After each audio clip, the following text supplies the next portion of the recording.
Hello movie lovers, welcome to Apocaflix Movie News, our headlining show here at Apocaflix Movies where we run down the biggest movie news stories throughout the week every Friday, usually at the end of the week. Most of the time it's Friday, sometimes Saturday if we're really busy. And like always, we got a number of great topics to talk about, some of the biggest movie news stories throughout the week. Most of you may know the hot topic this week is Suicide Squad, and we're going to have our spoilers review up later on today. But for now, we're here to talk about some of the other big movie news stories going on in the world of movies. And I am your host, Jacob Bartley, by the way. I am joined by my two regulars, Gio Ramos and Jake Berlin. What's going on, guys? What's up, guys? How we all doing?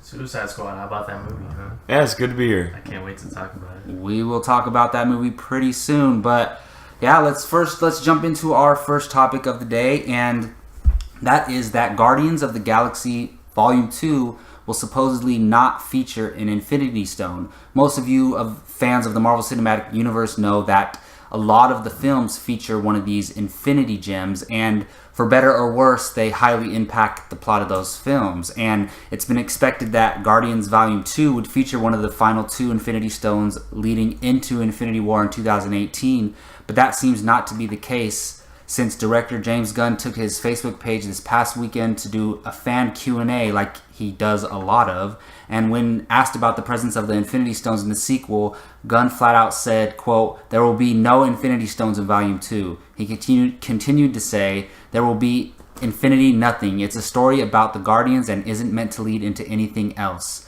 With the confirmation that Thanos will not appear and now the reveal that there will be no Infinity Stones, it sounds like Marvel is giving Gunn much more range after the success of the original, and Volume 2 seems like it will focus solely on the Guardians and Star-Lord's relationship with his father, while introducing a couple new characters and adding a few new members to the team. James Gunn's Guardians of the Galaxy 2 hits theaters on May 7th, 2017, so let me ask you, Gio, how does this sound to you? What do you feel about no Infinity Stones in Guardians of the Galaxy Volume 2? It makes the Volume 2 movie more focused, so it'll be more about the Guardians, like James Gunn said. I'm trying to think it out here, because we have the Tesseract already that was in Captain America. We have the reality, the ether that was in Thor. We have the power and Guardians. So there's no point to do another. There's been stone, 4, right? Guardians of the Galaxy. There's only 5, right? There's 5. No, there's 6. There's 6, so we haven't seen 2 of them. And correct? The Mind Stone from Loki's scepter. So that's 4 now. So 5th one will likely be Doctor Strange. 6th one maybe Black Panther. No, it'll be Spider-Man. I'm just kidding. Ragnarok. You think Ragnarok? Yeah, it'll because right now Doctor Strange is opening a whole new dimension, like as far as, just complete craziness goes in the Marvel Universe. You'll find one in there, more than likely with Dormammu, I think. Yeah. And then Thor 3, it's got the whole Hulk Thor team up. We also have the planet of Sakaar and the new villain they just announced at Comic-Con. I forget his name. The big giant demon guy. And they're going to find one in that movie as well. Yeah. I think it's Sator or something like that. I think it's his name. But I think those are the possibilities for the final 2 stones. Yeah. Well, let me ask you, Jake, do you like these comments by James Gunn, and do you believe them? I like the comments, and I do believe them. I think I think that he's telling the truth, and after the first one featured an Infinity Stone, it was a huge part of the movie, and then it kind of led into preparing us for finding out who Star-Lord's father is, and I think the movie fits better if it's focused solely on Star-Lord's father, because that's what they promised. And you also have a whole bunch of characters that are involved. Who knows what's going to happen with Captain Marvel as well? She could pop up in there at some point, or maybe a tease, not even like a name drop or something. Maybe. Yeah. So there's already a whole bunch going in there. We saw Thanos in the original. We saw the Infinity Stone in the original. Let other movie franchises take care of that now with the rest of it. Let Gunn do what he does best, and I want to see Star-Lord and his father. I want to see that relationship kind of all the way through, and we get Mantis, and we get Baby Groot, and we get all these characters now. So take away the Marvel Cinematic Universe side of it, let it just be the Guardians 2 sequel. So Yeah, I agree. While I would love to eventually see a crossover with the Guardians and the Earthbound heroes, I think we're gonna get it in the Infinity War films. At least for a couple sure. of them, maybe not. I don't need it in the actual Guardians movie. I want it to focus on this team. There's enough characters and enough going on there for us to get a great movie from just focusing on those characters. So I like these comments and I believe them, but I also like. Come on, James Gunn, don't pretend like we're never going to see this, you know? Like, he acts like, oh, it's not even in the same universe. Like, I get it. He's tired of fans, just, that's what they want. But just, I'm cool with it. I'm totally down for Guardians just to focus on Guardians, and then we're going to see him cross over in the future. All right, well, sticking with the Marvel Cinematic Universe, there's a rumor going around that Scarlett Johansson's Black Widow may appear in Spider-Man Homecoming. So we already know that Robert Downey Jr.'s Tony Stark will be showing up in Spider-Man's solo debut in the MCU next year, but could another Avenger be tagging along? Coming from comicbook.com, it's been reported that Scarlett Johansson has been spotted in Atlanta where Spider-Man Homecoming has been filming. Now, it has not been confirmed by anyone, nor does it mean she's on set to film scenes as many Marvel stars have visited other MCU films in the past, but it sure does sound like another spider could be climbing into the web of one of the MCU's most exciting upcoming movies. Now, John Watts' Spider-Man Homecoming swings into theaters July 7th, 2017. I'll go ahead and talk about this first. While I like the idea of Black Widow popping up in a Spider-Man Homecoming, if we already have Robert Downey Jr. and there's going to be a lot going on, I would personally be cool if this wasn't the case, but at the same time, I would love to see it too. So either way, I could see maybe her training him. That's a high possibility because even though he has superpowers, he doesn't necessarily know how to fight and how to actually tactically fight and, you know, get into a fist fight. So she could definitely improve him on that end, and neither does Robert Downey Jr. So he's not going to learn how to physically fight from Robert Downey Jr. He's going to learn, you know, technical stuff and how to be a superhero, but not how to physically fight. So it would make sense in that area. Let me ask you, Jake, do you believe that Scarlett Johansson could be showing up in this movie?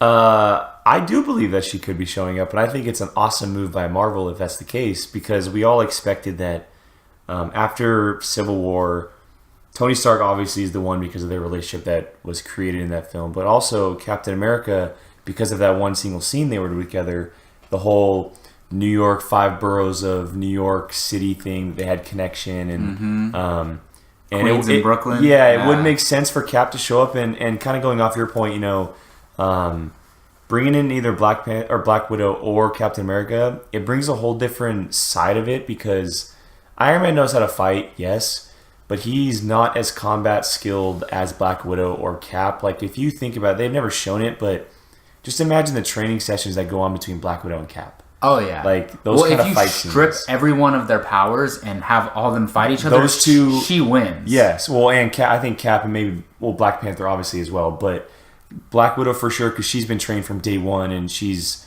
you know, a murderer. Like, she was a murderer to start and everything. Yeah. And so it would make sense, and Spider-Man right now kind of knows how to fight from the air, swinging through buildings and whatnot, so he needs a little street fighting. Oh, definitely. And Black Widow would definitely give that to him. I think it'd be a really cool relationship as well, because I don't think we saw them interact in Civil War, if I'm correct. Not much. No, never. So not really I think it'd be a really cool thing, and plus it'd be fun to play off the whole Black Widow Spider-Man thing. Yeah, I want to joke. I also want an Ant-Man Spider-Man joke. Yeah. Well, Gio, this would normally be a rumor central topic, so let me ask you: do you believe that Black Widow could be showing up in Spider-Man Homecoming? Yeah, because what else is Scarlett Johansson doing in Atlanta? I mean, maybe talking about a Black Widow solo movie. I mean, one can only hope, right? Well, maybe. I mean, we saw Tom Holland was on the set of Doctor Strange, so yeah. What does that mean? Maybe he's working with Dormammu. Maybe, yeah. Every week they're doing a new Spider-Man Homecoming casting announcement, so I wouldn't be surprised next week if we hear, you know, she's officially in the movie. I'm curious because how Romanoff and Tony Stark left off in Civil War, not on the that's what makes it interesting. True. It's like, and they're both going to be in this movie, and I mean, her character is neither Stark or Cap, 'cause she doesn't go with either. She kind of goes off in her own way. What kind of role will she be playing in this movie? So it'd be kind of cool. I mean, it's an interesting choice, but it makes them from interesting tension if Black Widow and Iron Man do like come face to face. Yeah, I'd like to see it. I don't know how it would come about. Like, how would she get a hold of Peter Parker? How would they even come across paths if her and Tony Stark aren't interacting anymore? Maybe Nick Fury's involved. Yeah, who knows? We'll see. I would love to see it. The training him how to fight tactically would make complete Just think of that sense. scene, like her training him and him getting his butt whooped by someone who's ground. Like, I know. I could totally see that. Even though he's stronger than her, like she's smarter. Yeah, she could like put up a fight with him if they just went at it, you know? So that would be pretty cool. All right, well, stepping away from the world of comic book movies for a minute, we got some news on the long-awaited Uncharted adaptation, the video game, for those of you who don't know, and it's being reported that Joe Carnahan, per Variety, it was revealed earlier this week that he may be writing the movie, not directing, but writing. You may know him from directing The A-Team, The Grey, and the upcoming Bad Boys 3, and according to the source, he's been signed by Sony to write the film. So, Jake, let me ask you, are you in for Joe Carnahan writing Uncharted? I am. I enjoy the A-Team, for what it is. It's a very fun and adventurous movie. I wasn't the biggest fan of The Grey, but kind of looking at his credits, he doesn't have a ton of credits, but I like what he's done so far, and I haven't ever played Uncharted, but it sounds like a very fun story. Kind of gives off that Indiana Jones vibe, but kind of a little bit more serious.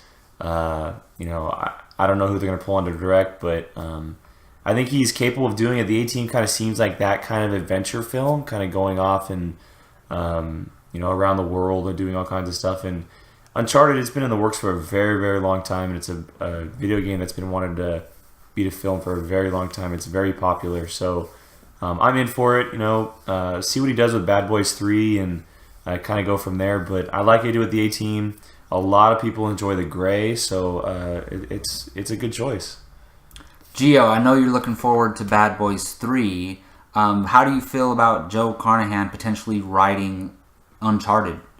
Well, because they've been trying to get Bad Boys 3 done for a while now, and Will Smith, he, for the longest time, wasn't really keen on doing it, but he must have done something good, so that gives me hope. I have not seen The Grey. I've heard great things about The Grey. I've never watched it, though. Have you seen it? I've seen it. I didn't enjoy it because it was kind of a movie where there was a pack of people surviving in this cold winter, and one by one they would just kind of go down the line. That's why I didn't enjoy it. But if you take it for what it is, you might enjoy it. You know what I've heard? Like, critics like it, but then like casual movie fans said they didn't like it. There's some cool stuff in there, and the ending is really cool too. Like, with I've heard about the ending. The ending's really cool. I've heard about the ending. I remember watching the A-Team, but and it was a fun movie, but I've not seen The Grey. Gio, were you? Well, and has anyone played Uncharted? I've never played it. It sounds fun, though. I've heard it's like Indiana Jones. Yeah, I've heard it's crazy good. Yeah. And the character, I heard the main character is great. Nathan Drake. Yeah, and I like his view on history and archaeology, and his fascination on where these things came from, so I think with that mindset, he can do something interesting with this. So we'll see. I mean, fans want an Uncharted game, and why not? It's a good property. It's a very successful one. Well, yeah, this makes sense to me because the A-Team was like very fun, and the dialogue was like comedic, back and forth between the cast. And I mean, I haven't seen The Grey. I don't know if it has that same tone. I'm sure it's more serious. But he's doing Bad Boys 3, which is going to have that comedic tone with action. And as far as I've heard, Uncharted, the character is kind of like comedic. It's like an Indiana Jones way. It's funny, but so it's going to be like funny mixed, like a comedy action, not a straight comedy, but like comedic elements mixed in with action. So it sounds right up his wheelhouse. I'm curious if they'll get him to direct it or not, or if they'll bring somebody else on. Either way, it sounds really interesting. All right, moving on to another franchise that has kind of a split opinion among when it comes to casual movie fans and critics, and that is the new Transformers movie. The Last Night has dropped an official poster.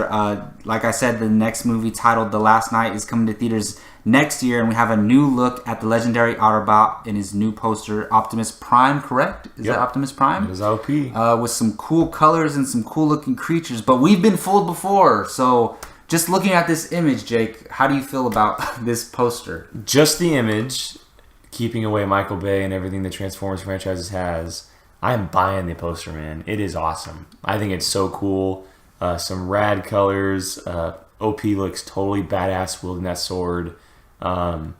He's the face of the franchise. He's the legend. It's really cool. It's very interesting seeing those some kind of enemies in the background. Some like weird looking dinosaur type Transformers or something. I don't know what they are, but they look really cool. You got the old Autobot symbol with the flag in the background. There's some cool stuff going on, and it's just a poster. Obviously, we've been fooled many times before with this franchise, like Jacob said, but as for the poster alone, I'm totally buying it. It's a badass image. Gio, the poster on its own, how do you feel about it? I agree with Jake. It looks really cool. I like the design on the sword. I like the colors. Yeah, there's some cool little etches in the sword. Yeah, and the creatures. Anyone ever play Yu-Gi-Oh? Yeah. It reminds me of the Blue Eyes Ultimate Dragon. A little bit, I don't know. It does kind of look like a Yu-Gi-Oh creature. I don't remember the specific names. And the only other thing I'll buy for me is the supporting cast. I like Josh Duhamel and Tyrese Gibson coming back. Yeah, it's cool that they're coming back. As the what was their group? Whatever. Well, they're like a Black Ops group. Black Ops group. They're called Nest, I think they're called. Nest. I think they're called Nest. Yeah. I think you're right. And then Anthony Hopkins. We'll see what it does. You ain't fooling me. We'll see. Yeah, the poster alone is awesome. Yeah. But I am... Oh, man. I don't even want to get a little bit excited for this movie. Even the font's, really, cool. Yeah, I like the purple with the blue and the red, and then those creatures. But we thought we were going to get some awesome... What are they called? Dinobots? In the last one. And I don't want to get excited about these cool-looking creatures. What's interesting is, we see some kind of skyline under the sword. Mm-hmm. But everything else... It looks like some kind of alien planet to me. Yeah, I'm assuming he's going to be out in space or if something they follow like what happened with the last one. That's what I hope. I want to see him out in space going after those who created him. And they need to do something different, not just destroy a big city on Earth. Have you guys seen 13 Hours? Yeah. Secret Soldiers of Benghazi. Does that give you a little bit of it does. Hope that... Because he stepped away. He might take it a little more seriously. I hope so. I'm not saying he's I enjoyed do 13 Hours. Good. I enjoyed 13 Hours. I still haven't seen 13 Hours. I need to watch it. We're going to watch it. Pretty dang soon.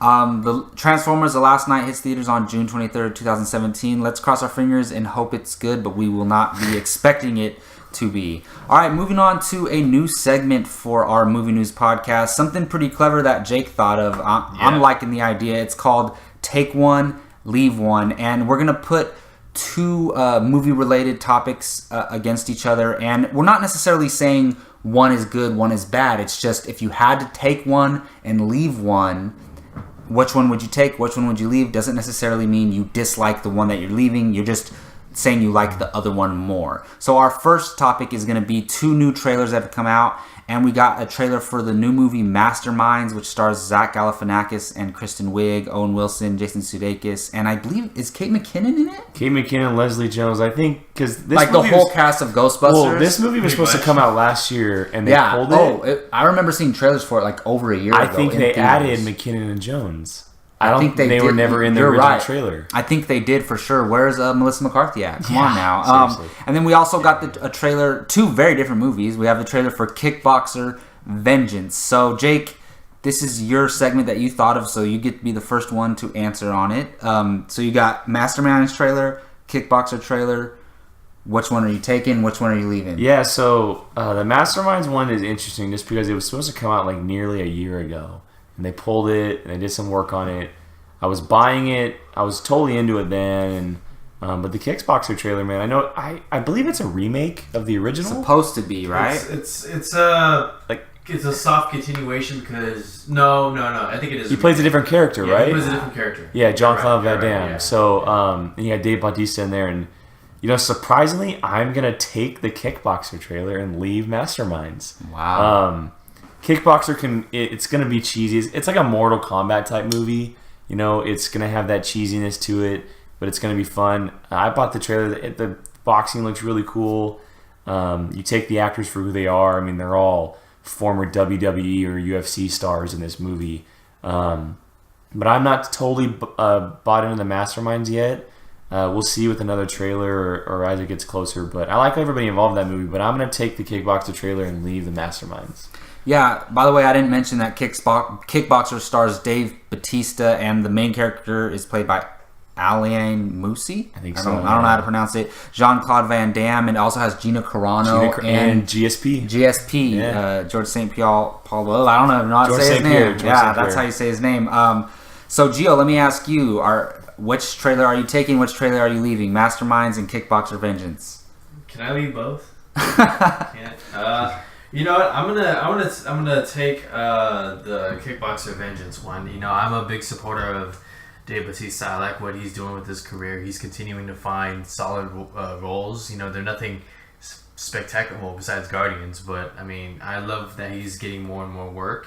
Jean-Claude Van Damme, I was hoping he would get more work after Expendables 2 because I thought he was by far the franchise best part of that movie. Yeah, the best villain. And you know, Kickboxer, maybe not for us, but do any of your parents ever... There's a huge generation. I remember hearing about it. Yeah, well, if you hear like Campy and Harloff and those guys, they talk about it all the time. All the time, yeah.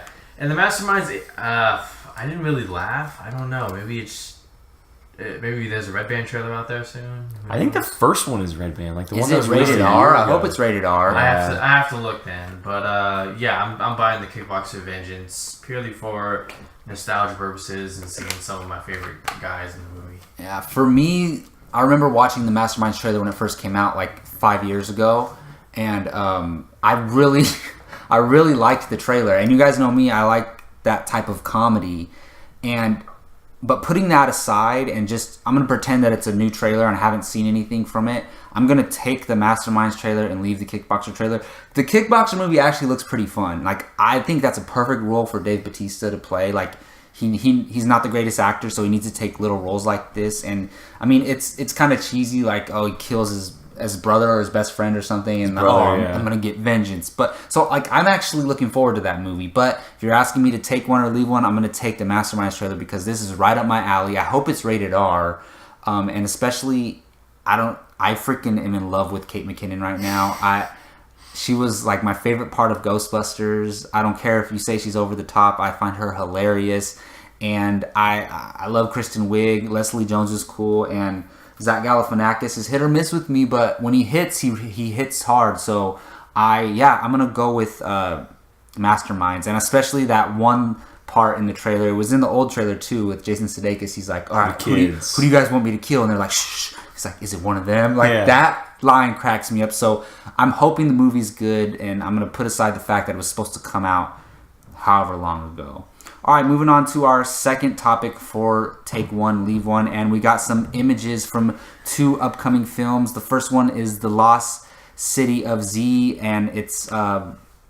This is from, Lost City of Z. It's based on a true story and follows legendary British explorer Percy Fawcett, who ventured into the Amazon jungle in search of a fabled civilization in 1925. It's directed by James Gray, and it stars Charlie Hunnam, Robin Pattinson, Sienna Miller, and Tom Holland. And we got our first image of Charlie Hunnam. What is he, on a camera, a video camera? Yeah, some kind of old camera back in the early 20s. Is he filming like a documentary or something? Or no, I think he's hunting for some kind of old civilization. And he's trying to like document what he's doing. And then the second image is from the Robert Zemeckis World War II romantic thriller titled Ally, and it stars Brad Pitt, Marion Cotillard, and Lizzie Kaplan. And it tells the story of an intelligence officer, Max Veyton, who encounters a French resistance fighter on a deadly mission behind enemy lines in 1942 North Africa. So and this image, it shows Brad Pitt sitting down there. It's like they're having lunch and talking to Marion Cotillard. So you got these 2 images. Gio, let me ask you first. You saw the 2 images. Take one or leave one. I'm going to take the Lost City of Z. Look, no offense to Brad Pitt, but all they're doing is sitting down and talking. I mean, I can't, besides the costumes and the setting, that looks cool, but the Lost City of Z, it looks like so much more adventure, which is what it's going to be, a little adventure in there. And I buy the cast. I mean, you got Charlie Hunnam, Robert Pattinson, where the hell has he been? Sienna Miller, who I thought was great in both American Sniper and Burnt. and Tom Holland, who we all love as Spider-Man, and especially the Impossible. And I'm buying into it now. Robert Zemeckis, Brad Pitt, can't do no wrong. But if we're just talking about the images, I go with Lost City of Z. Jake, who you got? I agree. Lost City of Z. Yeah, it's nothing against. Like I'm stoked for Allied, and that cast is crazy good, and I'm totally into true story war films and all that kind of stuff. But I'm more interested in the story behind Lost City of Z. I had no idea about this story and this character. True story. He's going for this. It kind of feels like he's hunting for like El Dorado in a way. Yeah, Lost City. Yeah. So. And I really enjoy Charlie Hunnam. I know he gets bashed on here and there just because he doesn't seem like a real actor, but I think he's great, and supporting cast is phenomenal. On top of those movies that he mentioned for Sienna Miller, I just recently watched High Rise with Tom Hiddleston. Mm-hmm. She's crazy good in that movie. For a wacky She's a really good actress. She's come a long way since G.I. Joe Rise of Cobra. Yeah, and then plus you got Tom Holland and Robert Pattinson, who I don't know if you guys were able to see Rover with. I've heard he's really good in that. Awesome in really? Rover, yeah. I've never hated on him, even in the Twilight films. Like I didn't think he was bad. Yeah, he's really good in Rover. So this cast is just crazy good, and it's totally my type of film. So I'm definitely taking Lost City of Z and leaving Allied. I think we're going 3 for 3 for Lost City of Z. Nothing against Allied. It's right up my alley. I love period pieces. I love romantic thrillers. And Brad Pitt, where has he been at? He needs to act more. I know he's a great producer. He's producing freaking Oscar-winning movies. But I want to see him act more. He's one of my favorite actors of all time. So I'm really looking forward to that movie. But if you're asking me to take or leave one of these images, I'm taking the Lost City of Z. It just looks adventurous, even from this one image. And Charlie Hunnam, he's not the greatest actor, but I enjoy him as an actor. I'm a huge Sons of Anarchy fan, and he plays his roles well. He played the Pacific Rim role. He did what he was asked to do. I'm hoping that he can gain some respect as an actor, especially with King Arthur coming out, and then this movie. I'm just glad to see him getting work. Mm-hmm. And if you look at this image, he has an intense look on his face, like he's looking at something. Exactly, and it looks like he's actually acting. So with more work, hopefully he improves. But yeah, as far as these two images go, I'm taking the Lost City with Z and leaving the Allied one, even though I'm looking forward to both movies. All right, we're gonna wrap up Apocaflix movie news like we always do with Gio's upcoming Showdown Sunday topic. So I'm gonna throw it over to Gio Ramos. Let us know what you got for us today. Jake and I have no idea what the topic is. Nope. So this should be interesting. Well, in light of Suicide Squad releasing and our excitement for Harley Quinn, because we saw the movie and we all enjoyed Margot Robbie as Harley Quinn, and some of the other female characters were pretty badass as well. So we're gonna focus on female characters, and I'm gonna give you two characters, and you guys tell me which one was like the more badass to you, like that you enjoyed watching kick ass. In Suicide Squad? No. Okay. This is something else. These are ladies who paved the way for like Harley Quinn and Katana and others. So the first one we have Kate Beckinsale as Selene from Underworld. You guys have seen any of the Underworld movies? Okay. So you have her, the vampire hunter ass kicker. And then you have Selene, Alice from Resident Evil. Have you guys ever seen Resident Evil? Of course, yeah. Okay. Of course. So, who do you take? Man, all right. So none of those movies are necessarily great films, but if you're asking me about the character in the movie. What's the character from Resident Evil's name? Alice. Alice. I'm going with Alice from Resident Evil. The first Resident Evil film, like. I know awesome. It's not great, but it's for me. I would maybe consider it a guilty pleasure. The first and second are cool. I like it a lot, and Michelle Rodriguez, like she always plays the same character, but she's badass in that movie.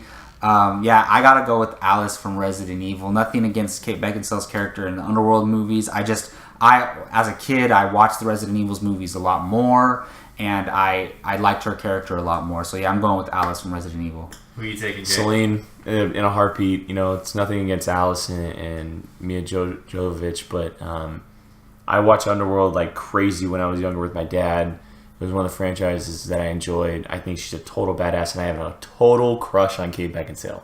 Like, if there's one actress that I've watched my entire life, it's Kate Beckinsale. I'll watch anything that she's in. I think her character is great. She's a total badass in the role.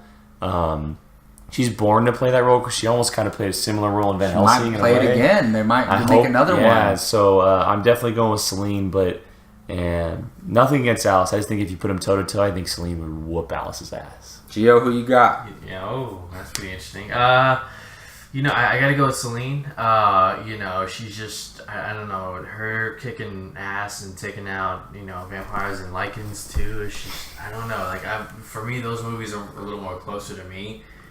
Mia Jovovich. Yeah, she's coming back for one more Resident Evil.